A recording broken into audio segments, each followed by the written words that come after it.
नमस्कार मित्रांनो, शेतकऱ्यांसाठी मोठ्या आनंदाची बातमी आहे. मित्रांनो, या जिल्ह्यात आता शेतकऱ्यांना पीक विम्याचे वाटप सुरू झाले आहे. मित्रांनो, पात्र शेतकऱ्यांची यादी सुद्धा प्रसिद्ध करण्यात आली आहे. ही यादी तुम्हाला तुमच्या ग्रामपंचायत किंवा तुमच्या कृषी कार्यालयामध्ये पाहायला मिळेल. यामध्ये कोणते जिल्हे व महसूल मंडळ पात्र असतील ते आज आपण पाहणार आहोत. तसेच यामध्ये कोणत्या पिकांसाठी पीक विमा देण्यात येईल आणि हा पीक विमा किती जिल्ह्यामध्ये वाटप होईल याची सर्व माहिती आज आपण पाहणार आहोत. तसेच आज आपण पात्र जिल्ह्यांची यादी सुद्धा पाहणार आहोत. मित्रांनो, याची संपूर्ण माहिती आपण या आजच्या व्हिडिओमध्ये जाणून घेऊ. तर मित्रांनो, व्हिडिओ शेवटपर्यंत पहा.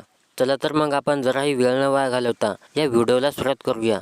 तर पहा मित्रांनो, या 8 जिल्ह्यामध्ये पीक विमा निधी मंजूर झालेला आहे. तर मित्रांनो, आता शेतकऱ्यांना हा पीक विमा वाटप होईल. तर पहा, नाशिक जिल्ह्यामध्ये 3,50,940 शेतकऱ्यांना 155 कोटी रुपये मंजूर करण्यात आले आहेत. जळगाव जिल्ह्यामध्ये 16,924 शेतकऱ्यांना 4 कोटी रुपये मंजूर करण्यात आले आहेत.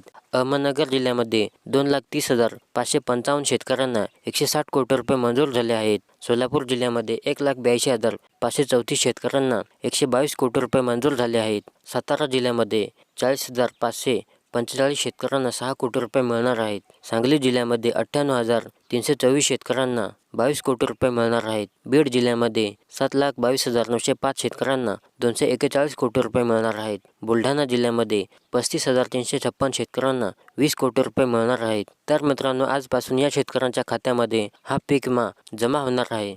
तर पहा मित्रांनो, पीक विमा कंपनी भरपाईसाठी पाठपुरावा करत आहेत. पिकांच्या नुकसानीबाबत शेतकऱ्यांनी केलेल्या तक्रारीनंतर सुरुवातीला जिल्हास्तरीय समितीकडे याचिका केल्यानंतर समितीने पीक विमा कंपनीला भरपाई द्यावी असे आदेश दिले होते. त्याविरुद्ध कंपनीने विभागीय आयुक्तांच्या अध्यक्षतेखाली समितीकडे अपील केले होते. शेतकऱ्यांना सानुग्रह अनुदान विभागीय समितीने जिल्हास्तरीय समितीचे आदेश कायम ठेवत कंपनीला भरपाई देण्याचे आदेश मंजूर केले होते. त्याविरुद्ध पुन्हा कंपनीने राज्यस्तरीय समितीकडे अपील केले होते. या अपिलावर सोमवारी 17 तारखेला मुंबई येथे मंत्रालयात जिल्ह्यातील शेतकऱ्यांच्या तक्रारीबाबत राज्यस्तरीय तहार निवारण समितीची बैठक बोलवण्यात आली होती.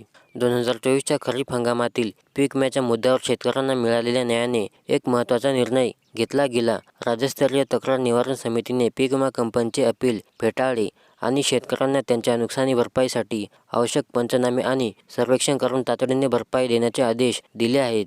जालना जिल्ह्यात 143 गाव पात्र झाले आहेत. त्यांना कमीत कमी 48% पीक विमा मिळणार आहे. बीड जिल्ह्यामध्ये 64 गाव पात्र झाले आहेत.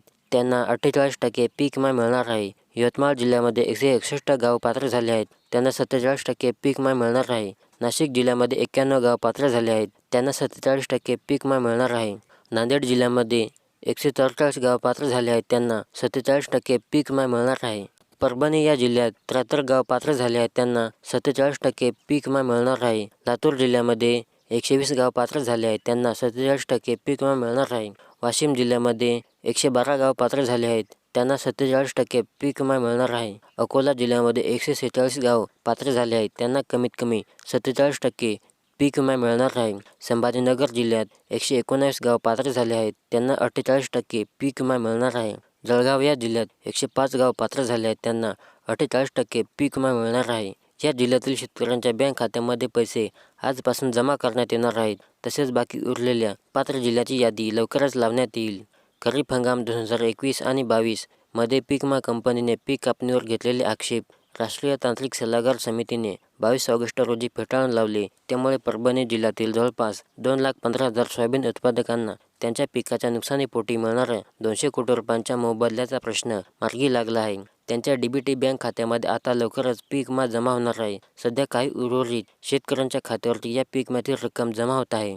या वर्षात झालेली अतिवृष्टी व पावसाचा सलग 21 दिवसाच्या खंडामुळे शेतकऱ्यांचे नुकसान झाले. सरसकट शेतकऱ्यांना पीक विमा मिळावा यासाठी शेतकरी चांगलेच आक्रमक झाले होते. संबंधित विमा कंपनीने 4,23,000 शेतकऱ्यांना स्थानिक नैसर्गिक आपत्ती, पीक काढणी पश्चात व ऑनलाईन आणि ऑफलाईन केलेल्या तक्रारीवरून 346 कोटी 67 लाख रुपयांचा मोबदला अदा केला होता. तर मित्रांनो, ही रक्कम आता लवकरच शेतकऱ्यांच्या खात्यामध्ये जमा होणार आहे. तर मित्रांनो, ही शेतकऱ्यांसाठी मोठ्या आनंदाची बातमी ठरणार आहे. मित्रांनो, व्हिडिओला लाईक करा आणि चॅनलला सबस्क्राईब करा.